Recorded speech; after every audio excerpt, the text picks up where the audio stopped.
ایک pod cost کا چرچا ہے کہ ڈیلیٹ ہو گئی یا کروا دی گئی۔ میرے خیال سے تو اچھا ہی ہوا، صرف اچھا نہیں بلکہ بہت ہی اچھا ہوا۔ یہاں ایک سوال آپ کے ذہن میں ضرور آ رہا ہوگا کہ عجیب بندہ ہے، ساری دنیا اس پوڈ کاسٹ کے ڈیلیٹ ہونے پہ برہم ہے اور آپ کہہ رہے ہیں درست ہوا۔ ہر ایک شخص کا نقطہ نظر الگ ہوتا ہے۔ میرا ماننا ہے کہ اگر یہ پوڈ کاسٹ ڈیلیٹ نہ ہوتی تو کیا اتنی ہائپ کریٹ ہوتی؟ کیا یہ جو نام معاویہ کے ہر سو تذکرے ہو رہے ہیں، ہر وال پہ معاویہ ہی معاویہ نظر آ رہے، تو کیا یہ سب ممکن ہوتا؟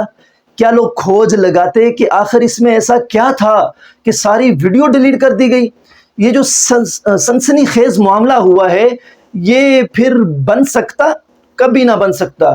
پوڈ کاسٹ ایک چینل سے ڈیلیٹ ہوئی مگر منچلوں نے، دیوانوں نے محفوظ کر لیا تھا اس کو، اور اب مختلف پلیٹ فارم پہ لاکھوں اور کروڑوں لوگ تعداد میں شیئر کر رہے ہیں۔ اس کے علاوہ معاویہ کی عزت و احترام اور بازگشت چار دانگ میں پھیل چکی ہے۔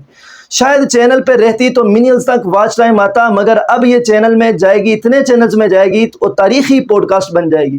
لوگ کہہ رہے ہیں کہ طبقہ مخالف نے ڈیلیٹ کروائی ہوگی۔ اگر یہ سب ان کی جانب سے بھی ہوا تو انہوں نے بہت کچی چال چلی ہے۔ اس کا فائدہ بھی نام معاویہ کو ہو رہا ہے۔ پوڈ کاسٹ تو ڈیلیٹ ہو گئی مگر اس مقبولیت اور شہرت پہ یار دوست بھی پریشان ہو گئے، انگلیاں دانتوں میں داب رہے ہیں۔ ارے یہ سب کیا ہو رہا ہے؟ ہم نے تو سمجھا تھا کہ سب ختم ہو جائے گا، مگر یہ تو اور زیادہ مقبول ہو گیا۔ مکہ کے رپورٹنگ والوں سے آج کے رپورٹنگ والوں تک کچھ نہیں بدلا، مگر وہ چراغ کیسے بجھ سکتے ہیں جنہیں روشن خدا کرے؟ مکہ والے بھی چاہتے تھے کہ یہ بڑھنے نہ پائیں، ان کو کوئی سننے والا نہ ہو، انہیں محدود کر دیا جائے، ان کے پیغام کو دبا دیا جائے۔